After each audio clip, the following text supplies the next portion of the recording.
So what does Bijli, does it mean only electricity or energy? It's electricity. It is electricity. So that's the objective for us. We discuss only on electricity, not other parts.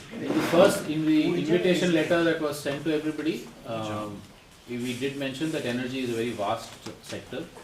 So here we would like to focus on Bijli, on electricity. Yes. If throughout all the process meetings, everyone was trying to talk about what is the system that they're engaging with and how they're looking for alternatives in that system.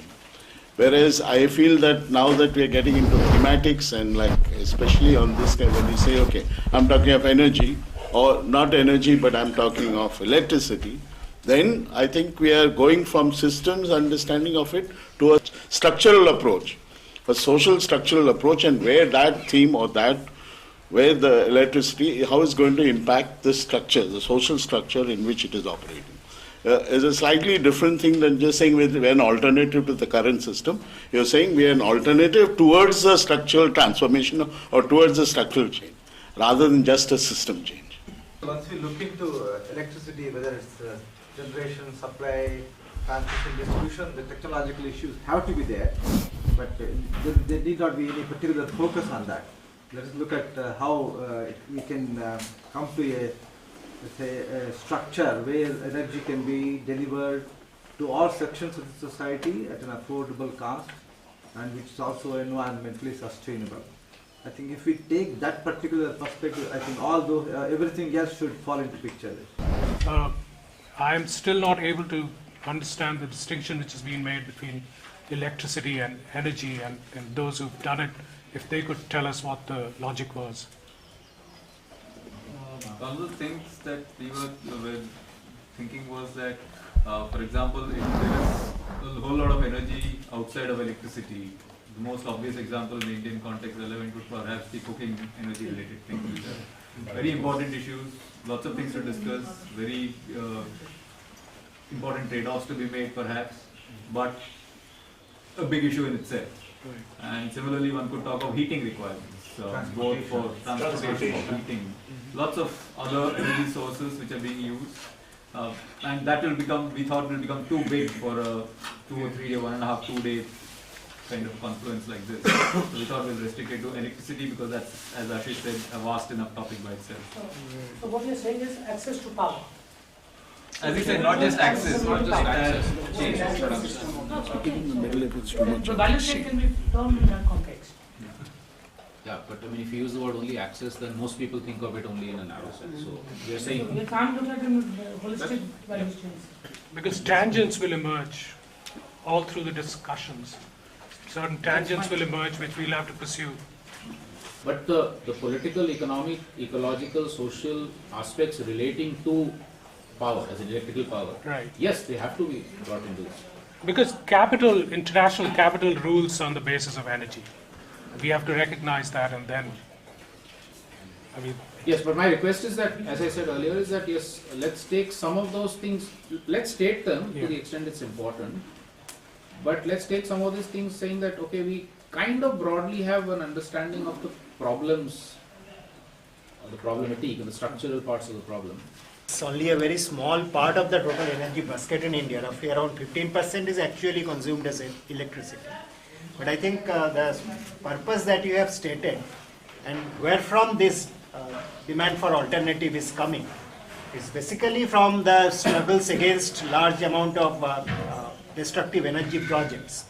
And that gives a very clear signal because most of these projects are for electricity, not for energy. In fact, if you look at India, though electricity is 15% of the energy basket as consumed, but 75% of the struggles, grassroots struggles, are against electricity projects. So the source, if you look at what the demand, where the demand is coming from, then it's, I think, it's appropriate to address this. Because outside this, there is not very much demand for even evolving an alternative vision. That is true. What Swapna said, about 15% of our energy needs is coming, I'm sorry, I'm Shankar Sharma, from electricity. Let us not forget that as per the global projection, by 2050, more than 60 to 70% of all energy usage are likely to be in the form of electricity because of its convenience and others. So I think that from that perspective, what you are trying to do today here, that should be continued along, while the other sources of energy are equally important. Because as Soumya correctly said, most of our struggles or most of our issues are because of the way electricity is produced, transmitted, distributed and used. I think from that perspective, this focus on electricity was overdue and it is very critical, and I think we should continue this until we reach a satisfactory solution to this. Though 15% is seems to be very small, but it has become a major. You see, for example, here, most people, including our policymakers, they confuse energy with electricity. That electricity has become so, overpowering everything else. So, from that perspective, I don't think we have to feel sorry that we are not covering energy as a larger issue, but electricity is a good point to reach the objective, final objective for us in the energy sector. What we also need to understand is the historical perspective, how electricity has come to the current stage it is in. What have been the evolutionary stages, and why were decisions made to move to this direction? Because what we are trying to do is we're trying to look at today as a base and then work backwards or forwards. Because while we were coming on the car, we were looking at why did a simple concept like self-generating power not become the norm. So when we were discussing that, we realized that there were some issues that they were trying to address which were not relevant today because technology has changed. So all of us are looking at the view today and looking at idealism. But there is a story to be learned on the back, and maybe we need to step 1 or 2 steps behind, just to make sure we reach there again. As we had discussed in the last week's conference too, we tend to censor ourselves just by habit.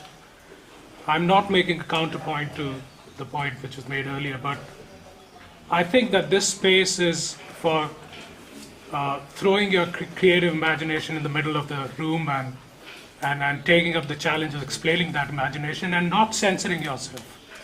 जिंदगी हमें मजबूर करती ही है कि हम वो समझौते करें जिन्हें हम पसंद नहीं करते, और वो आएगा वक्त। मेरे ख्याल से ये वो वक्त नहीं है कि हम अपने आप को पहले से ही मजबूरी में डाल दें कि हम वो बात न कहना चाहें जो हमें उत्साहित तो करती है लेकिन शायद हमें ये कहती है कि ये आगे जाके बंद हो जाएगा रास्ता। तो मेरे ख्याल से ये वो जगह है जहां हम खुल के अपनी बात कहें।